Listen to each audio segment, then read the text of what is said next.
I'm just getting comfortable, I guess, to have a chat with you. Yeah, that's it. So how's it been? How did the weekend go? The weekend was tiring. Oh my word. It was really amazing. Like, I think the athletes that were there, especially with the wellness girls, there's such a camaraderie and, the vibe between us girls, it's always pleasant. Like, I think you tend to hear about other categories that tend to get a bit bitchy with each other. Definitely Yeah. not with the wellness girls. I think the way that we approach each other, it's a lot of fun. Like, we get to know each other. It was so that aspect of the show was really amazing. I really enjoyed it. So yeah, it was rough though. Okay, great. Yeah, what time did you get out of there? We left, I think it was about 1 o'clock in the morning. Oh my So goodness. yeah, it was a long day because I did regionals and went straight into the pro qualifier, which obviously a lot of athletes did that. But I tell you, the amount of waiting and the delays and stuff, and I know that they had technical difficulties connecting to the US with the scoring, etc. So that was one of the reasons of the delays, which is all understandable. But it really made it tough on us. But the heat that came with us, waiting backstage, and then the Yeah. poor girls, like with all our hair, and like it was that part was a bit intense. I won't lie. Like, that was a little bit rough to just keep your mind calm, keep yourself like in the zone. But man, that heat was killing us with the long waiting. Jeez. Look, I can imagine, hey. And Yeah. then, how did you feel about the outcome of the show? Were you happy with it? Can I be truly honest? Yes, that's what this Absolutely podcast is yes. about. Really? Yeah. Honestly, Shannon was for me amazing. Absolutely amazing. I mean, from the minute that I saw her, like everything, her makeup, her hair, her suit, the way she presented, like I was in awe of her and I was just like, she's ready for that international stage immediately. Like, I just felt like she really deserved it. I really felt that way. So, and I feel like, when you have somebody beat you that you actually really truly respect and you think like, wow, it's just an honor to then be on that stage with that person, battle it out. It was fun. It was really fun. Yeah, look, no, I honestly think she did bring it, eh? Like, that came Yeah, out of nowhere. I don't think any of us expected that. exactly. And I like, get goosebumps like just thinking about it. oh yes, because like in all honesty, I'm actually gonna get her on the podcast hopefully soon. But in all Yeah. honesty, I've never seen her reach actually dig down that deep. You know, we've seen how she's done in the other federation, and I remember having a chat with her. Was it a year ago? When she said that she wanted to do NPC. I was at her gym where she works, and I just said to her like, look. If you're moving across the NPC, you're really gonna have to bring conditioning, and I hope it stuck with her. And that's what like fired her up. But she really brought it, and I'm proud of her for doing that. Hey, like she just 100% agree. And I have to just tell you, she is such a nice person. Like, I got to chat with her a bit backstage and stuff. And so when we were chatting, and I'm definitely going to mention this because I feel so proud about it. yeah, go But for it. she turned to me and listen, I feel like a bit of a veteran, like close to these girls. But Yeah, then she made a comment to me and she was like, Dom, I just want you to know, like, you were one of the athletes that inspired me. And she's like, I had a photo of you, like with other athletes as well, but I had a photo of you on my phone. I promise you at that moment, like, because I kind of felt like I really knew she was going to get the pro card. But at that moment, I was just like, I feel like I won. I feel like I won. So I was like, can I please just take that as a feather in my cap? But what a nice girl. no, she I'm is. She so is. proud of her. She bought it. Like, dude, she was just, my jaw was down. I was just like, this girl's got it, eh? She's good. Yeah, She's really good. yeah, no, she is. That's my hats off to her and congrats to her. Yeah. Yeah, definite And congrats to her. and now with regards to this show, did you guys do anything? You're still working with Andrew, yeah? Yeah. Andrew and I always. I don't think I'll ever leave Andrew. Okay, awesome. Did you guys do anything different from to this prep that you did to the last prep? So Yeah, we did. After last year when I finished, so last year I stood 3 shows and we felt towards the end like the push that we had and the way my body was responding wasn't giving us anything drastically different. So when we had the conversation about, okay, how are we going to do things differently in the year to come? What are we going to do? We decided from the get go, we're going to do the one show or the one day of the 2 shows.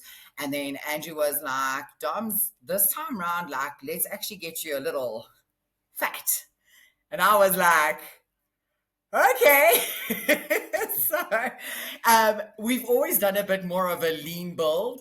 And Yeah. so Andrew was like, at least once an athlete should try and do the whole bulk thing. So we went up to 18% body fat, and I'm an overachiever, so I hit it to 19%. So, and as uncomfortable as I was, because I think, and all the girls out there that have a lot of muscle mass can relate to me, when you've got a lot of muscle mass and then you put on that body fat, it's really uncomfortable. Your jeans are uncomfortable. Your leggings are uncomfortable. I ripped 2 leggings during that season and I was like, I'm not buying bigger. I'm like, and then literally, like, I just had to keep my head in the game of, I trust Andrew. I trust him wholeheartedly. Like, so if Andrew says to me, this is the plan, I trust him. I go with it. And he's never gotten it wrong. Not with me, I think. And yeah, so we went into the high body fat and then we just carried on training the legs 3 times a week or lower body 3 times a week. And then slowly, eventually, we started the cutting in June and just slowly just started working that body fat down. And I've got to be honest, I feel the package that we accomplished was way better than my package last year. I was super happy with everything we accomplished. And I feel like everything we set the goal for, tighter glute tie ins, fuller glutes, just having that fuller look on the quads as well, the hammies. I feel like we accomplished it. And a smaller waistline. I do struggle with my waistline. Yeah. And I tend to believe that it's my CrossFit days, but I don't know if I can use that excuse anymore. I was just about to ask you about that. What do you think it is? Do you think it's the food? Do you think it's just not being in control of the midsection? Or do you think, so you rate it's the CrossFit days? Look, I think it could be because I did compete in CrossFit quite seriously for 2 years. And that really was, it was always heavy lifting, heavy lifting. Before that, I've just genetically always had, well, I consider it a thicker waist. I've got very thick obliques. So I think that that definitely does not help the illusion for the wellness tapered Yeah, waist. yeah, And so I've really had to work on vacuums. I do feel, and I hate coming up to sound like I'm bringing an excuse to the table because it's really not that. But I do struggle a lot with lower back pain, and the moment as I get my vacuum in, the pain is in my back. So that definitely plays a part in the comfort of my vacuum, if I can call it yeah. that. But so I don't know. I don't know if there's like a specific reason or a structure to my physique that actually doesn't give me that. Like, if I look at the wellness girls overseas and stuff and how tiny their waists are, like, it just blows my mind. And I'm like, what is it about me that I could do better to improve Yeah. that? So Okay. yeah. And what caused the lower back pain? Have you ever gotten it checked out? Well, specifically in this prep, so I think I tend Oh, to is it push recent? more.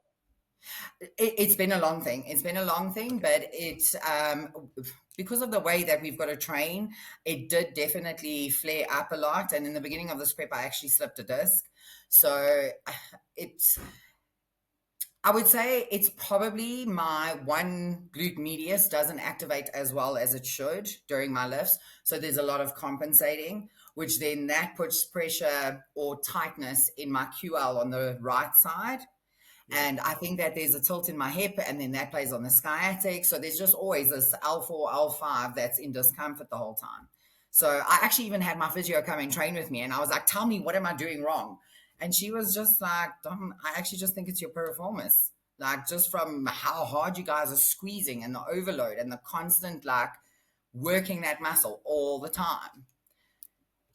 So yeah, Okay. we tried addressing it. We did try. I mean, I was physioing this whole prep through. So All right. Because I know with me, I know it's completely different to your situation, but so with my, I've also got a pelvis tilt, but I get my guy to work on it every second week in the off season and every week during contest prep, especially closer to the show.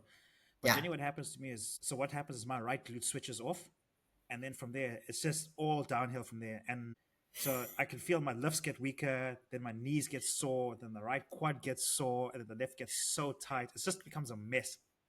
it is. It's this whole chain reaction. By the Yeah. end, close to show, this ITB on this side, I had so many bruises on me because of how she had to work everything. My ITB on the left was like completely pulling the patella. Like it was just, I felt like my body was just in this crazy off balance pool. And these are not things that I should really go out and confess out in public. But if you actually look at my glutes, I don't have perfect symmetry on my glutes. And I really feel that it's all the aches and the pains that kind of compensate that. I don't know if I'll ever get that symmetry. So guys who So go to yeah. Dominique's gym, please don't be walking behind us to look for this tilt. Behave yourselves.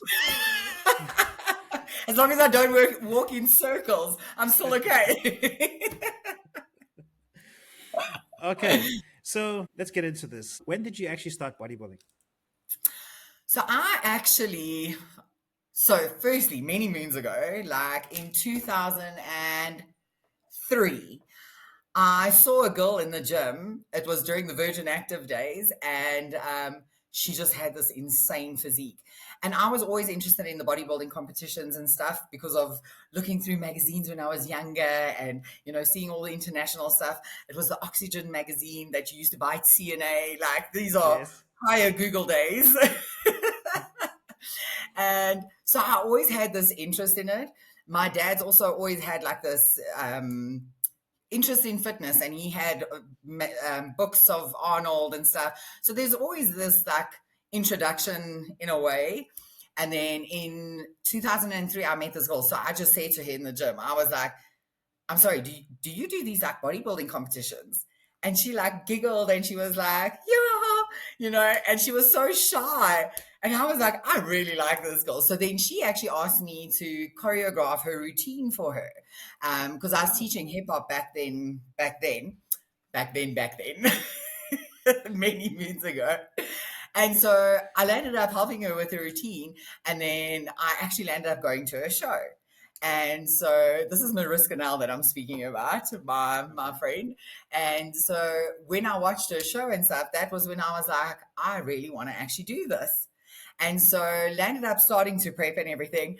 Knew nothing. Okay. Like I made all the mistakes. I totally was on the wrong path. But nonetheless, I gave it a try. Didn't get to compete because just before the show, I was told, no, I'm not ready yet. So I decided, okay, it's fine. I'll wait my turn. I left it. I didn't compete. And then I just decided it wasn't really maybe for me. And I left it. And then after my CrossFit, where I did 2 years, I landed up ripping my ACL and my meniscus at one of the Oh no. competitions. And then after that, I was like, okay, I need something. I tried going back to CrossFit, but that fire in me was just gone. And so then my ex back then turned to me and said to me, well, why don't you do bodybuilding? And I was like, I don't think I really want to, but I was like, you know what? I always wanted to. So maybe I should just tick it off, do it. Let's see what happens. And so in 2017, I reached out to Andrew and then we started prepping and everything. 2018, I got onto stage as a novice in body fitness. And then I won my novice, won provincials, won essays, and then I got given my pro card in that federation. So it all went really fast, like really quick. Oh, and then I went to Worlds with the team as well for amateurs. So yeah, so that was my first year of bodybuilding, and then I took off. So yeah, that's kind of where it started. What made you decide to do CrossFit? Was it just because of being discouraged from this person telling you that you're not ready, or was it like a Oh just looks no, cool? Let me give it a go. yeah. What landed up with CrossFit, it was always that thing of, we who train weight training, like we do things like with the right technique. And, there was this whole CrossFit thing that started, and you hear about the momentum, and oh, those aren't real pull ups. And you see these like swinging things. And I was like, you know what?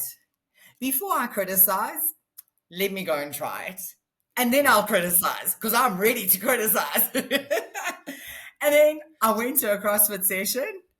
I did one in the morning with two of my friends. When I got back in my car after the session, I swear I wanted to throw up. And I was like, I'm hooked. I want this. And then that's how it started. So I actually went there with different intention, and Yeah. I just loved it. I absolutely loved it. Like, I get why the craze is there. It's bad that CrossFit's got a bad rap because of the injuries and stuff that come with it. I know why I got injured. I was doing box jumps on grass, which is obviously a great idea, but it was at a competition. So, yeah. But yeah, CrossFit just wasn't really a planned thing because there was a few years gap between that. Yeah. Okay. Yeah, I think every sport gets a bad rap about something, you know. So I wouldn't absolutely. I wouldn't say it's like worse than any other sport, to be perfectly honest. Agreed. 100% agree. Do you ever think about it or miss it or anything? I've had my moments. So, like, my physio actually is the lady that, or the friend that, kind of like took me under her wing when I started CrossFit. I didn't know what the difference was between a cluster and a thruster. I didn't know anything, and she was like, because I kind of got put into the team very quickly to go and start with competing, but I didn't know much about CrossFit, and I don't have a gymnastics background, so I couldn't Yeah. walk on my hands. I couldn't do any of that stuff. And she was like, come, I'll teach you. And she really did, she really took me under her wing. Sybil, she is amazing. And so, yeah, it kind of just went from there, if I can say. Okay, awesome. So you got your pro card in the other federation. What what made you decide to move over to NPC? Because you took a bit of a gap before you decided to make this decision, right? Yeah, so I was actually prepping to do Arnold's before COVID hit. And so Okay. I entered COVID nice and shredded, and I was like really excited to have debuted, but it landed up obviously everything locked down. So then from there, I took the break. And then, pardon me, after that, I never ever had the intention of moving, but when things started coming back up, the wellness category, because I got my pro card for body fitness, but I knew immediately I wanted to transition over to wellness. Specifically because in the first year that I prepped for body fitness, I wasn't really able to train legs very hard. So, and I do have obviously a dominant lower half, but with the training, I couldn't really push that hard. So it was literally a year from my injury to the first day that I stood on stage. It was literally the anniversary of my injury. So it kind of felt like a good, Yeah. I made something from a bit of a bad situation. And so then with the intention of moving to NPC, that was never really there in the beginning. But then after COVID, I just kind of felt the other federation didn't really recover as quickly as I wanted it to. Yeah. And given the fact that I'm now 41 years old, like I just felt like I really want to get this window where I feel I'm going to be able to peak with my muscle maturity and everything. Like I wanted to catch that window. So I just felt like I wanted to take an opportunity to get back on stage and just keep improving myself, whether it was on the pro side or whether it's amateur side. I just wanted to get back in the game and just start putting it out there and making the changes I wanted to see. So I won't say there was really a definite like, let's change over. It Yeah. was kind of something that just kind of fell into being that way. Awesome. So you were gonna do wellness in the Elite Pro if you decided to stay there anyway. Okay, Yeah, awesome. yeah, All right. yeah. Yeah. Okay. I And won't now lie. Sorry, this just back onto go the for it. Go. NPC girls. I was a bit afraid, like thinking that I wouldn't be big enough for Yeah. NPC. And I think I never really realized the size of my glutes and my legs until this weekend, to be honest.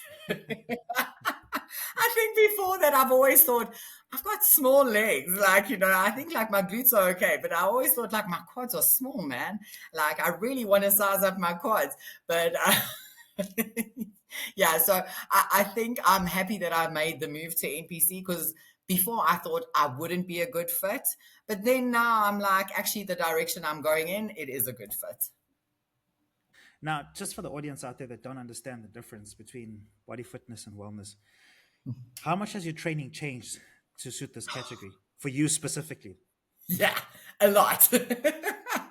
Really, my training changed so much. So with body fitness, I was hitting all the body parts, shoulders, back. Sometimes we were doing chest. Chest would fade out a little bit here and there. So it was really full body. Your different muscle groups had enough time to recover. So the training always felt like you recovered well and you added again. So, it felt like a good balance. Sure. Pardon me, coming over to wellness. In the first year of prepping for wellness, we still kept upper body, but not a lot. So I was still training 5 days a week. Then, after my first show, and we saw what I looked like on stage, we realized my upper body was still too big in Yeah. comparison. So, there wasn't really an offset between my legs or my lower half and my upper half. So then Andrew decided, and I decided with him, like, let's remove upper body altogether, like zero upper body. So I was hitting legs then, whether it was glutes, quads, hammies, like the splits would change in terms of that, but it was 3 times a week. So Monday, Wednesday, Friday, lower body.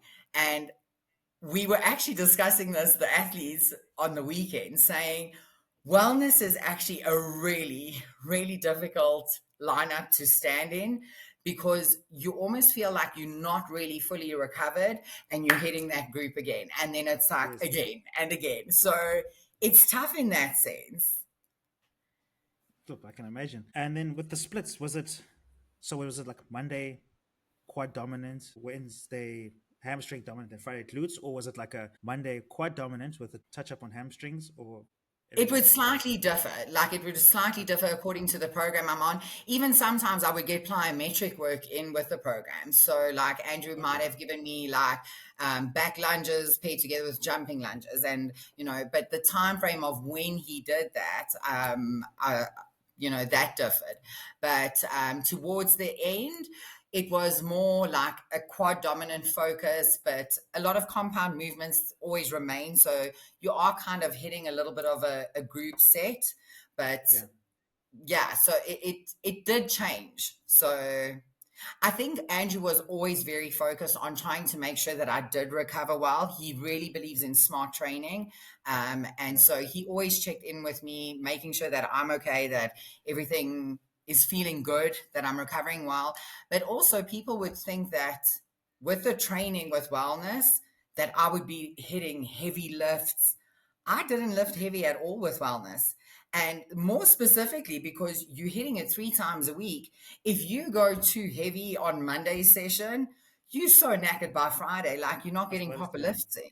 Yeah. So Yeah. you really had to, well, I had to learn to actually pace myself accordingly, to fine tune and know that this level I can maintain doing this for the whole week, and it's good enough to give me results, but I'm not slacking. Like you've really, it's such a mental game because Yeah. then, just for example, my hip thrusts, I do a 5 kg plate on the machine. I see these girls internationally, and they've got like freaking 200 on a 5 kg bar. flat. Yeah. What am I doing wrong?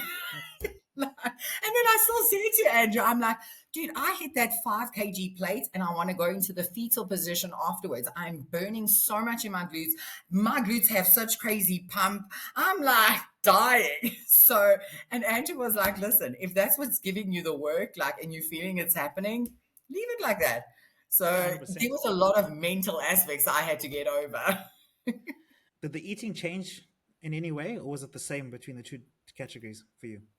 Yeah, the eating, I think, look, obviously I've been gaining more muscle mass, so I just landed up getting more food. But eating wise, Andrew and I have always believed in a really good balance. We don't do weird things. Luckily, with my body, we've never needed to. So if I just eat well balanced and then we play around with our macros to lean down or pick up, Yeah. that's so nothing major changed in regards to that. Okay. And how much calories were you on this last off season that you said that you went up to 19%? So If you're okay with sharing it with the audience. I'm trying to remember. So I actually diet on. Well, I would consider every time I share this with people, people are like, "You're on such low calories," you know. But during that time when I picked up, it was the diet was probably about 2,300, 2,600. And then, if I remember correctly, but then on the weekends, I was totally relaxed. So I Yeah. would say the surplus came in from the weekends. And then, but I Okay. was totally honest with Andrew. I mean, Andrew knows I love to eat. Like, Yeah. I don't hide that away. I'm just very honest with Andrew. If I've cheated, I'll tell him. Like, or Yeah. even if I feel like, dude, I'm losing it, I'm not getting my control, like, I'll tell him. So that's one thing I love about Andrew and I. I can be dead straight honest with him. He's never made me feel like, oh, that's weakness in your mind or whatever. He's Yeah. always just understood where I'm at, what's my emotional state. He looks at me as a holistic, like he takes the whole scenario of what you're going through and adapts accordingly. So back then, yeah, I was about 2,300, 2,600, and then weekends totally relaxed, too Free relaxed. game. No, this is the thing. I don't know why clients do this or if they're afraid to do it, but I think that you should be honest and open with your coach. Like if you have a 100%. really good weekend of eating, you should be able to go to your coach and be like, "Hey, look, I did this on Saturday. You know, what should I do going forward? Please advise and whatnot." But they'll like dodge you for like 3, 4 days, try and do this crazy cardio, not eat for those days, and then the night before the check-in, everything just goes to shit, and then they eat everything all over again. You know, a dead giveaway for me with my clients, and if my clients watch this now, I'm going to tell them how I know you've actually cheated. And I say this like from a woman's perspective. They immediately start with, "It's going to be my period. I'm very bloated." Yes, yes, Then you know that's the confession. They cheated. It's because we know as coaches it doesn't really quite work like that. yeah. You'll see a slight difference, but dude, it's not going to make that big of an impact. My clients will probably hear this and not be happy about it, but I normally say to them, "It's okay. I know how to deal with it." Just so that they send their pictures anyway. Well, let me not try and like. I don't want to sound like I'm being mean to the ladies out there, but I'm just saying that's one of the many Yes. excuses that you get from clients. But unfortunately, if you've been in this game long enough, the clients don't need to tell us that stuff. We can see with our eyes what's going on. Yeah. We either know because of experience, because of like nonsense we've done before, or Exactly. hearing from other people, and they don't know that. Yeah. and okay, no, let me not go there. My favorite is just when a client says, "I think we've hit a plateau." Like, Yes, okay. So what are you eating behind my back? true. And with online coaching, is this something you've always done, or were you inspired because of bodybuilding? I've always wanted to, but I've always been super passionate being a personal trainer. I love the interaction with people. It's for me, it's really a passion. But obviously, I'm getting older, so I've only recently now decided to make that transition, and just purely because I want a bit more freedom to my schedule. I want a bit more leniency in terms Yeah. of working at home, just so changing up my own structure of how I do things. But I do still have personal training clients that I go to their houses, I train them there. But I'm not trying to boost that part of my business. I'm recently now trying to push for the online stuff. So, yeah. And Andrew's been a great mentor to me in helping me with that Yeah, as well. Yeah. yeah. He's definitely someone that's motivated me to get going with it, actually. Yeah. Okay, so let's go back to school days. From a trick, was personal training something that you wanted to do, or did you have other aspirations and then personal training was like a backup thought? So it really, like, going back now to where it all really, really started. So my aunt, who is my godmother, my favorite human on this planet, so she used to, when we used to have our family gatherings, she was an aerobic instructor. But I'm speaking about the permed hair, the leotard kind of vibes with the belt and the high like G-string over the leggings. She was one of Yeah. those 80s. And when we'd have the family reunion, she would bring all the kids in, and we would do like grapevine in the lounge. And I just looked at her and I was like, oh, this is what I want to be when I grow up. And I would say that was really what like initiated everything for me. So when Okay. it came to the personal training, I never really knew like that's specifically what I wanted to go and do. I actually went and studied somatology, which is like beauty therapy, and Yes. more specifically for the body treatment side. And then once I had studied that, I was like, yeah, I'm rather going to bring the exercise part together with that. And so I actually, back then, I landed up having a studio with the power plate, and I used to do personal training sessions on the power plate. So that was kind of when vibration therapy just came in. Yeah. And then from there, I actually got completely derailed and I went into full on business. I landed up going into financial directing, not part of passion, just something that I have a natural knack for. And then after that, I just felt like I'm killing my soul, man.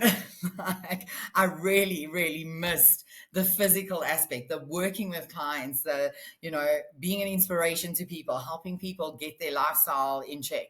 And so I landed up moving back into personal training and landed up doing that full time then. And then from there, yeah, then it started becoming the online training thing. So yeah, personal training kind of, the fitness thing was always the main thing I had an Yeah. interest in, but I never really planned like this is specifically how I'm going to do it or what I'm going to do. I kind of feel Okay. So like what's I just fell what? in with the plan, the way it went. Yeah. Okay. I was just asking because when you're matric, you're like, oh, when I go to varsity, I'm going to study A, B, and C. Oh, that's You interesting. know, And I, I feel like I was one of those odd ones that I had no clue what I wanted to do.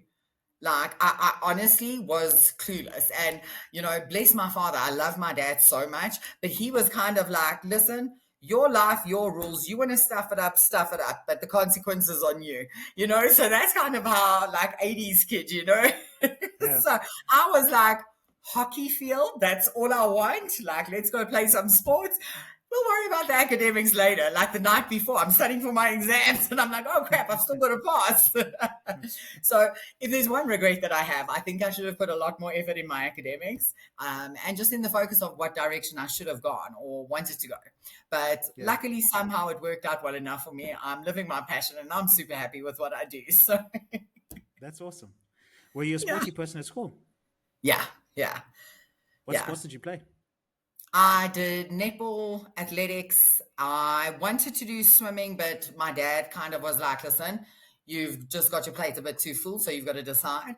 So I didn't do swimming. And then hockey. Hockey was my ultimate favorite. Okay. And was this just high school or? But primary school as well. Primary school, I did softball, athletics. I think, yeah, I remember playing a bit of soccer as well. That I think I was a bit too girly for, ironically. And I say ironically because hockey is like a bit vicious. But I Yes. don't know. As soon as you like gave me the hockey stick, I was just like, let's go. So so yeah, I remember always being sporty. I did drum majorettes also in primary school, which was really fun. I have great memories from that and touring with that, and yeah, So it's just always been Okay. And have your parents always been like supportive of you doing sport when you were in high school my dad. or primary school? He's always left me to be like very independent. Like, it was kind of always like, oh, what you up to now? Oh, dad, I'm doing this, this, and this. Oh, okay, cool. Enjoy. Like, oh, dad, Yeah. here's a medal. I just won something. Oh, awesome. Well done, my cooks. I'm so proud of you. Like, Yeah. so I've always had great support in that sense, but not like I'll pick you up, drop you off. Let's take you to trials. Let's do this. So it was just different support, which for me was Yeah. perfectly fine. All right. When you got into the bodybuilding, when you approached them about it, and you were like, "Hey, Dad, I want to do this sport now."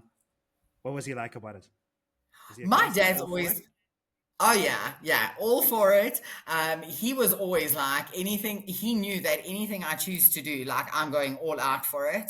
So he's always shown interest. He's come to my shows as well, and Awesome. oh, bless him, he makes me know every day how proud he is of me. Like there's not a moment that I don't know that, which is awesome. Yeah. So yeah, he's definitely shown me that. But and my whole family, my brother and my sister as well. My mom's passed when I was a kid, so it's just the three of us. So yeah, Awesome.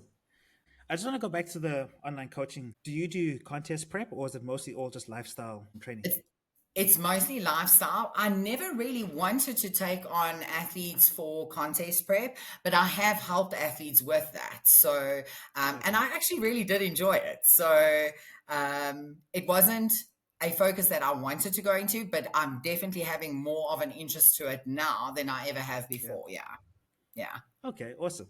So you see yourself doing it in the future. I do. Yeah, yeah. What's your plans for next year? Are you going to be competing next year or taking the year off? Definitely taking the year off.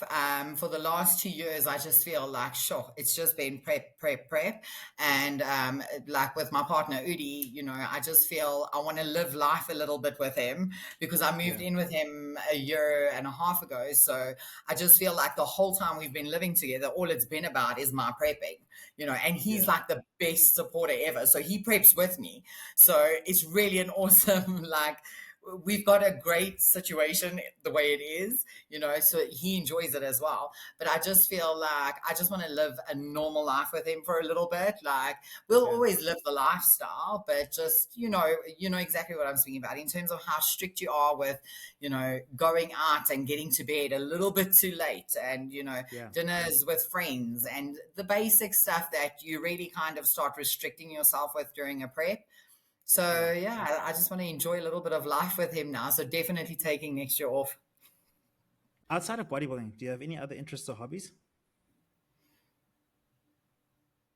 Bodybuilding. I must say, no, like I think my whole world revolves around fitness and healthy living and just, yeah, my Yeah. clients. Like I'm just so passionate about it. Okay. You'll be quite Yeah. surprised when you take this time off. You'll be like, "Shit, did I miss this much stuff in my life?" You'll be surprised when it hits you. I think that's actually, exactly what you say now. I think I really do have a lot more interest, but because it's just for the last 2 years, it's just been prep life. I'm going to be like, oh, yes, but I actually do this and I do that. It's probably going to come to me. But like right now, I'm still recovering from the show. So all I can think of is we were backstage with the. Can you say that you remember? So let's just like in your preps. Can you say that you remember like most of the stuff you did during it, or would you say most of it was like a blur to you if you had to just sit and think about it? There's some moments, like especially on the low calories, that Yeah. was the one thing. And this prep that we did now, specifically because I landed up hurting my back, um, we did hit a phase where I wasn't able to hit as high of a calorie burn.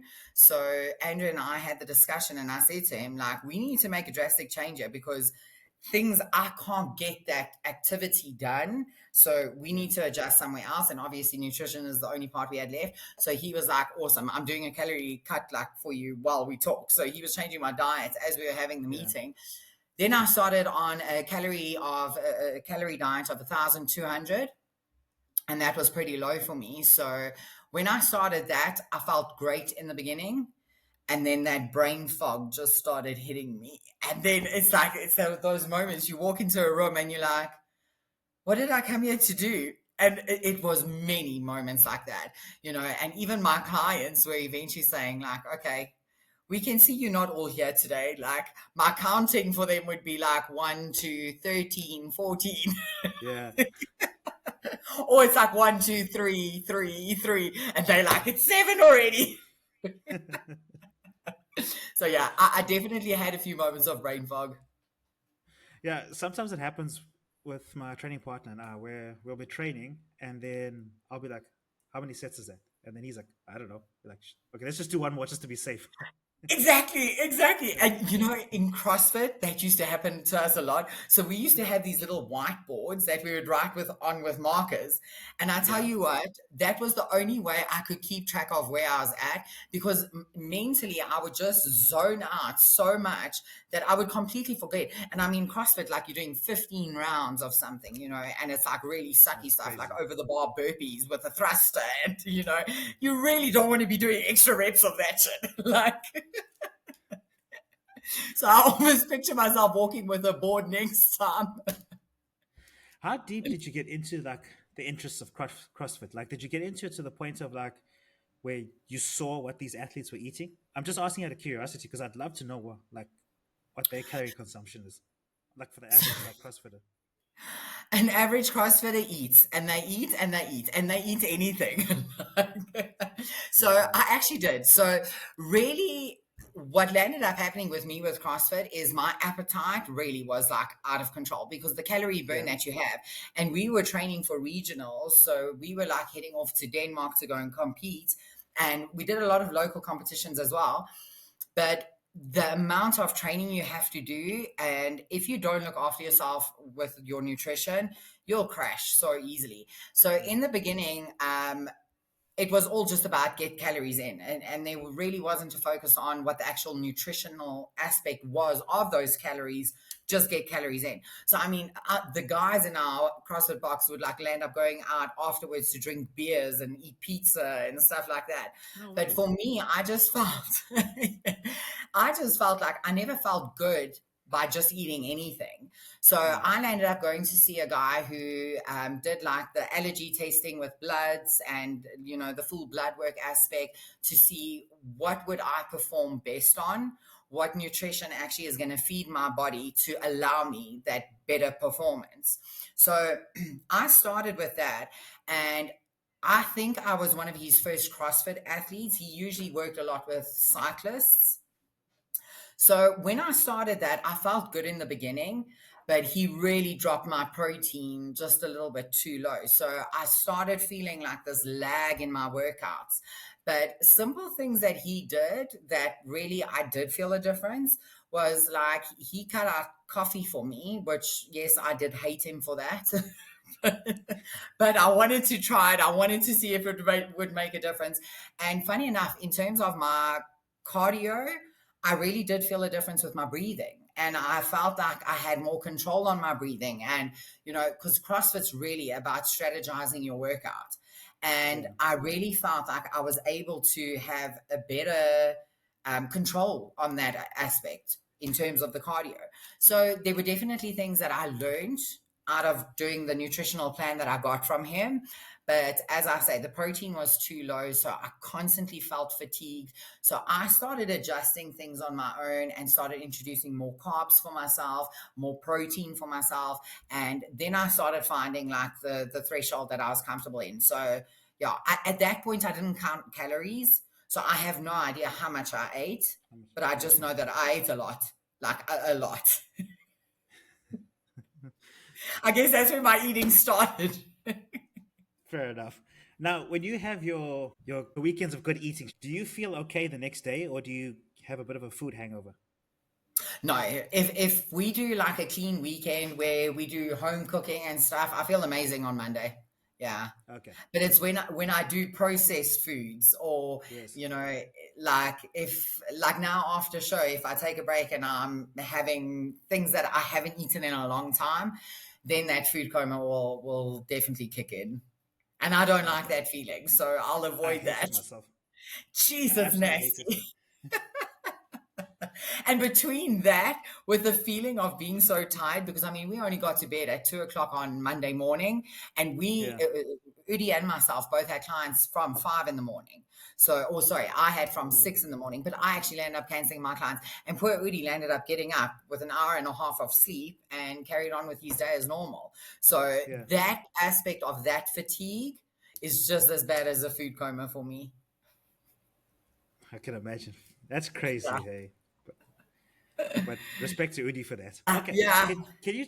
can you just take us through a peak week? So the show was in Joburg this time. So you live in Joburg, right? Okay, so I'm you in didn't have to Pretoria. travel anyway. Okay, Yeah. so just take us through a peak week, like the few days before the show. What's going on? What are you doing? What are you starting to prepare for? Right up until like show day, like with regards to meals and all Okay. everything that you go through, hair, makeup, everything. Oh, that's This the is for the fun audience as stuff. well. Yeah. All the girls like that part. So usually peak week, we don't train intensely hard. So we still kept our training sessions in up until Wednesday. So I did. I Okay. trained legs on Wednesday, and I was standing on Sunday. I know a lot of people will cut out legs for like 10 days before a show. We didn't feel that with my physique that I had to do that. We felt the conditioning was on point, so we could keep for the fullness on the muscle. So we carried on training till Wednesday. Cardio, we kept in, and I don't do a lot of cardio. I was on 120 minutes a week, for the show. No So, ways. yeah, 120 minutes a Wow. week. I'm like, Andrew is awesome. So, but in all honesty, it had a lot to do with my back. With the Stairmaster, my back would flare up. So we really were trying to monitor and balance that. It got to the point that Andrew was like, okay, can you go and get into a swimming pool? I'm like, dude, I've got lashes and hair. Like, there's no swimming pool happening. So, but no, it really got to that point where we were trying to think of things outside the box. And I eventually was crazy enough to say to Andrew, I'm so stupid. I was like, you know what? What if I try the assault bike? Like, just hit 10 minutes hard. Like, let's just do this. And then instead of doing like a 45-minute steady state, And so Andrew was like, if you can, go for it. So I called up my physio and I'm like, is she cool if I hit the assault bike? She's like, okay, cool. But just set it up that you almost more like upright. Don't lean into the assault bike and like just go. Like, try and just Yeah. focus on what your hip is doing. So I landed up doing that. After the first day, I was like, bad plan, bad plan. Andrew, I'm swimming. so, so, needless to say, we didn't do a lot of cardio. In terms of schedule, I always try and keep my schedule the same up until show day. Yeah. Except for the day before, I'll maybe get a little bit more rest in. So I'll still do walks if I want. I'll see my clients. I try and keep myself busy because I don't want to obsess about it's show day. It's show Yes. day. It's show Yes. day because Yeah. you know what it's like. It doesn't stop. Your brain just doesn't switch off. So trying to keep busy is the best thing for me. So then in the last week it's getting your nails done, it's getting your hair colored, and I'm blessed that I'm a sponsored athlete for my hair. So that was awesome getting my pampering done with them. And this prep now, I had to do physio still. I even went for a physio session on the Saturday before the show. Just to try and loosen up my QL, especially on my last quarter turn. That's where the back really starts hitting me. So Okay. we just try to address that. And I think my back handled pretty well on show day, which I was really, really happy with. And then, yeah, then it's just a matter of getting your contest diet and making sure that you've got your groceries and food prepping for that. Planning the meals. I like to put it in takeaway containers for show day. So then once I've eaten it, it's out the bag and it's not keeping a mess in my bag. Wait, those polystyrene containers. I do those foil containers with like Oh, the okay. cardboard lid, and then I'll write Okay. on the cardboard what meal it Okay. is and what time it's going to be, and like I kind of like I like having my plan very set. But we all Yeah. know on show day it never goes accordingly. So like then you're eating meal 4, and then it's meal 3, and meal 7. So yeah, so I try and stick to it as best as I can. But according to the time of what's going on stage, you're adapting as you go. So Yeah. yeah, and then I usually would try and do like a little bit of a pampering just before show day. So whether that's getting a pedicure or getting a massage, like I'll try and do something just nice to calm me down. Yeah. And funny enough, this year I didn't get the chance to do that. Like I just stayed busy and I was, yeah, just on a different mission, I guess, to take care of my back. So Yeah. yeah, that's pretty much peak week. Okay. And then show day, was there nerves or were you calm? This show day was really interesting for me. Like I felt like usually I get very nervous, and as you can tell, I'm a very talkative person. So show day, I'm usually like, and I'm just quiet. And I even when Udi and I, when he came with me to my first show, I said to him, I was like, I just want you to understand, I'm not moody. There's nothing wrong. Like we're not in a fight. Everything is good. I'm gonna be super weird. You're not going to be used to seeing me like this. So Yeah. even like I think when girls see me at a show, they probably think she's actually really not that friendly. But it's because I Ah, get she's a so bitch. like so I literally I feel like I can't string a sentence together, and Yeah. it's just nerves and stuff. So that's how I handle it. Like I just quieten down, and then even friends that want to come and watch the show and stuff, I'll tell them like if I can, if I feel like I'm able to, I'll come out and greet you. But because I know I get super energized with my friends and my people around me, and like my energy kind of just starts exploding, like I have to be very careful because on a show day, if I do that, I crash afterwards. Like immediately after having that conversation, I'll walk away and I'll Oh, be like, okay. I need to go and sleep now. So I try and protect my energy, if I can call it that way. And the only way for me to do that is to calmly, like, keep my conversations at a low key, and Yeah. So Udi was phenomenal at this show. He was just like, babe, put your headphones in, listen to your Jesus music, and like just chill. So I was just there listening to my praise and worship and keeping calm. Obviously, getting out that late, you obviously never got anything to eat and you were probably too tired. Or did you manage to get something? Actually, no, Thomas. I will Okay. always get something to eat. I'm not one of those athletes that are like, oh no, I didn't have an appetite. It was too late. No, I always have an appetite. Yeah. But no, we actually had it planned beforehand because I had a photo shoot on Monday. So Okay. Udi makes the most incredible homemade burgers. So Andrew said to me when I get off stage from regionals, that was the other thing that was different. First time we've ever done that on a show day. He was like, as soon as you get off stage, I want you to eat a burger. Like, have a nice homemade Yeah. burger, have a Diet Coke with that. I was like, really? On show day? Like, this is cool. So I had that. And then I had another one that I prepped for when we finished because I knew it could be like a 12 o'clock midnight story because the Andrew Yeah. Jackson last year was the same. Oh, And that's that tough. I wasn't prepared for. So we landed up buying McDonald's. I'm not a McDonald's fan. Like, and it was the worst cheat meal. It was like, I didn't even finish it. And I love food. I will always finish my food. I didn't even finish it. I was like, this is not for me. I don't want it. It is disgusting. So we just had a bad day of McDonald's that day. So then this year I said to Udi, like, please, let's prepare. I really want to enjoy myself afterwards. So I did. I had a homemade burger and I was happy. Okay, awesome. Was there cheese in the burger?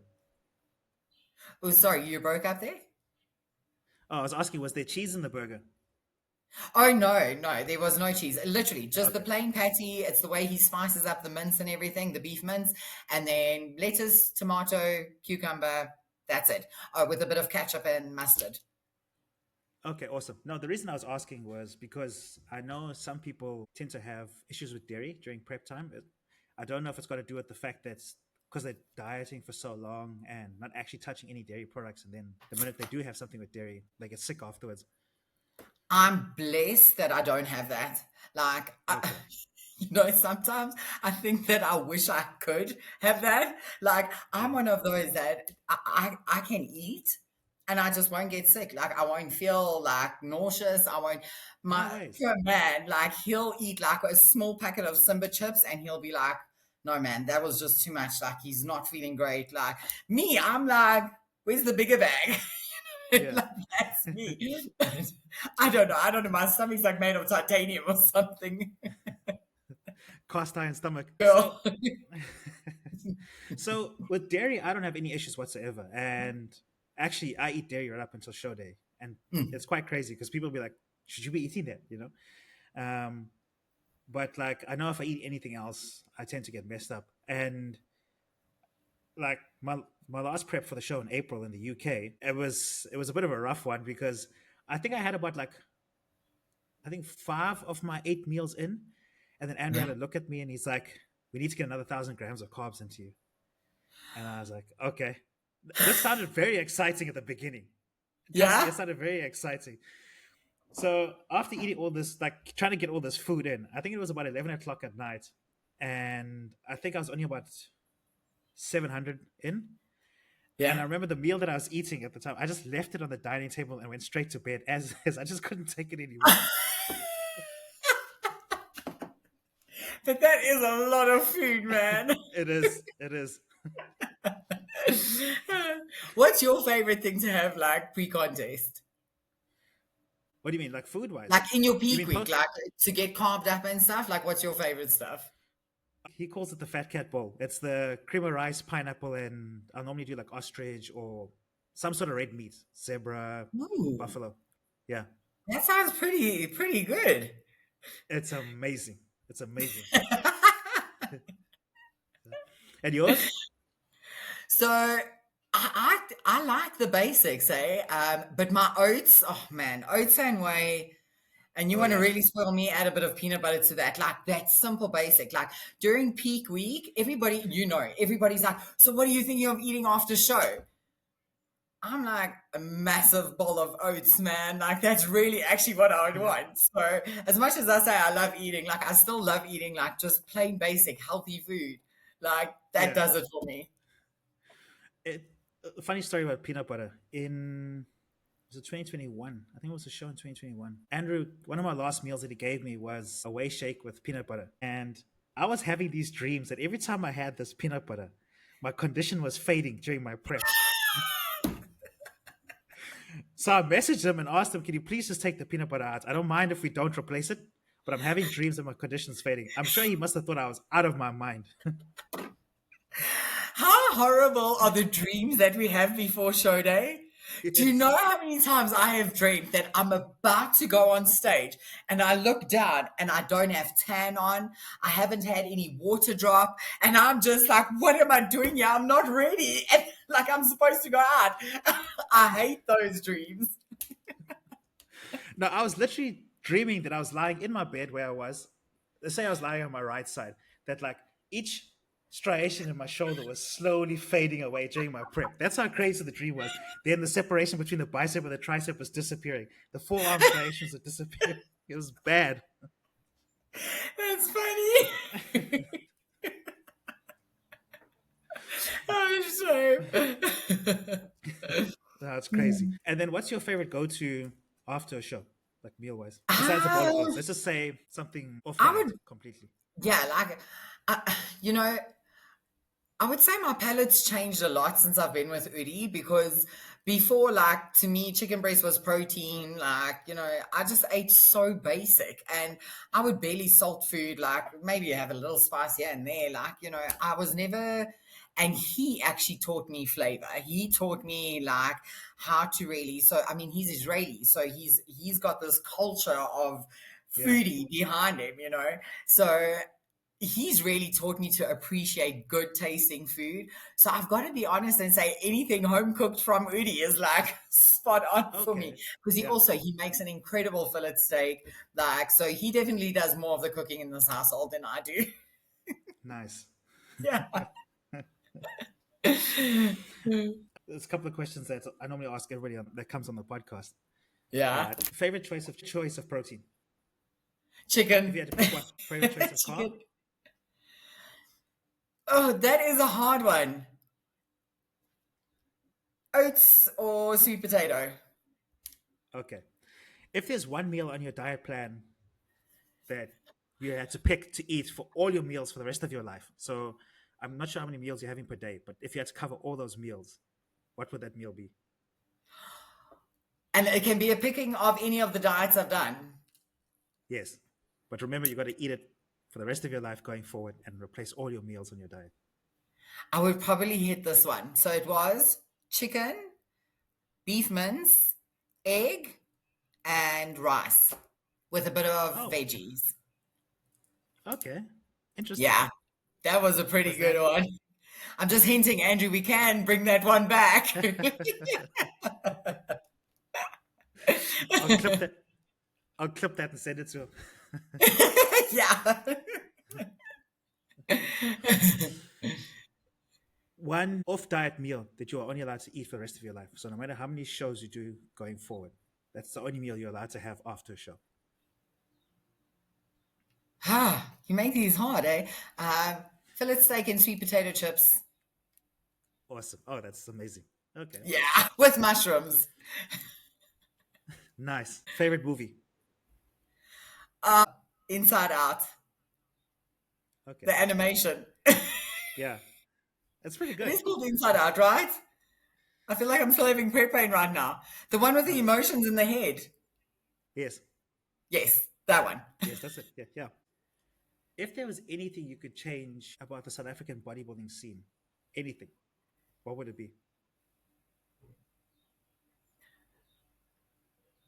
I feel bad saying this because I know how much effort goes into organizing these things, but I would try and just have it organized a bit better, more structured to the time frames, and just more specifically, the reason why I'm saying that is just so that you know, with the amount of work that we put into our preps, you Yeah. know, for a show to run really late, it kind of does throw off our game.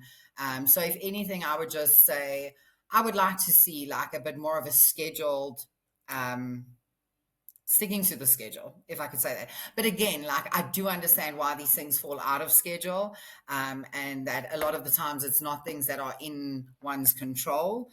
But I Yeah. would just say, and I speak of that with all federations. Sure. So yeah, I would say it would be awesome and ideal and great if that was a possibility to change. Okay. Would you have an issue if the shows had to actually start earlier in the day? Oh no, Just I think it would avoid be finishing. amazing.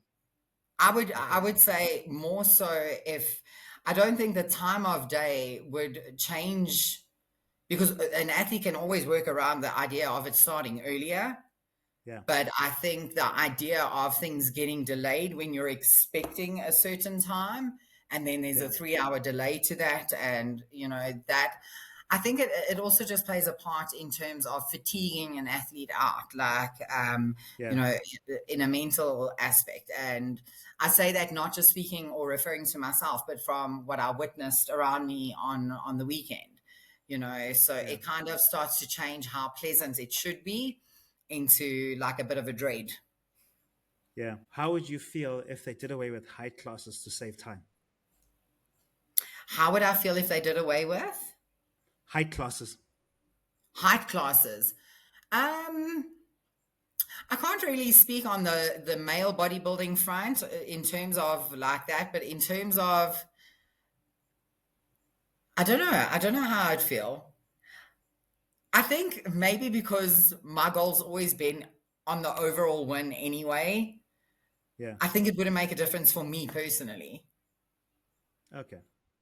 Because at the end I of the wanted day, to. I want to be the overall winner regardless. Like, that's what Yeah. I'm ultimately wanting. So Yeah. I think having different height classes just gives more opportunities for girls to win and then going to that battle. But I think at the ultimate is you want to hit that battle for the ultimate winner. Exactly. I always wonder if they did away with height classes, if it would actually have more people in competing for the pro card. Like That's an interesting point. Yeah. I understand it's like an elimination process and then taking the winners of each class, but I always wonder if they didn't do that, like would you have 15 girls in the wellness lineup fighting for this pro card as opposed to like 4 or 5, you know? Now that you're making me think about it, I think it would be better because I've seen in height classes in like the shorter girls, for example, there might be three absolutely incredible girls in that lineup, and I know for myself who I want to stand against the best girls. I don't want to walk Yeah, on in a lineup and be like, okay, I know what's going to happen here. Like, I really want to feel like, dude, I battled that out and I want to respect the yeah, athletes I'm standing against, just like how I feel over Shannon. I really, truly respect this woman. So for me, I think by eliminating where you had three excellent girls in Class A, now I'm only going to get to stand against one of them. But I would have liked yeah, to know, how do I compare against the girl that would have placed second and third. So I think yeah, one bigger lineup, I actually think would be more of a good battle. yeah. I was just wondering about it. I think it's a good thing to wonder because now that you say it, like I say, I would I want to battle against the best. So Yeah. it makes sense. Was there a big turnout for the crowd? The crowd was so-so. It was okay. Like, it wasn't huge, but the chairs looked full. Like, when I looked through the audience towards the later part of the evening for the pro qualifier, no, the crowd was small. Yeah, No, because I I mean the understand pro because people qualifier are only working the started, next I think, day. after 9:30. Yeah. Flip. No, I understand because people are working the next day, and then even I gave up waiting to see who's going to win. Shame. I'm like, Bless you no, for bro. trying for the result. But it was a long day. It really was. Yeah. All right, Dominique. Thank you so much for coming on. Just for the audience out there, what are your handles on Instagram, and where do they get hold of you if they want online coaching? They can get me on Dominique Froneman. So it's DOMINIQUEFRONEMAN. As simple as that. And I'm mainly on Insta. I've got a Facebook account, but I've got to be honest, I never look at it. So I'm bad. guilty of Like, that. I'm I'm guilty of not that. the greatest on social media. I haven't even posted anything about this show. So, like, and then every day I'm like, I must remember to post, but there's so much going on and I'm trying to catch up on things. And then I'm like, damn it, I still didn't post. And then I'm like, just go and respond to the other athletes that are sending you messages. And I'm like, and I still want to put out a congratulations to Shannon as well. I'm like, there's so many Yeah. things I still want to do. And I'm so bad. I just don't get to it. So I'm like, I'm so guilty on that. But yes, when I do get to reply, I do reply. But once I get my WhatsApp number to the people, then I'm fast on communications. Okay, awesome. And how do they get hold of you for online coaching? They can DM me on Insta. Okay. Yeah, Okay, that awesome. I respond All to right. better. Okay, awesome. All right, Dominique, thank you so much, eh? It's such a pleasure, Thomas. Thank you for having me. I really appreciate it. I think it's really awesome what you're doing with the interviewing of the industry's athletes out there, and the coaches. So yeah, thank you to what you're doing. Thank you. Appreciate it. Awesome. We'll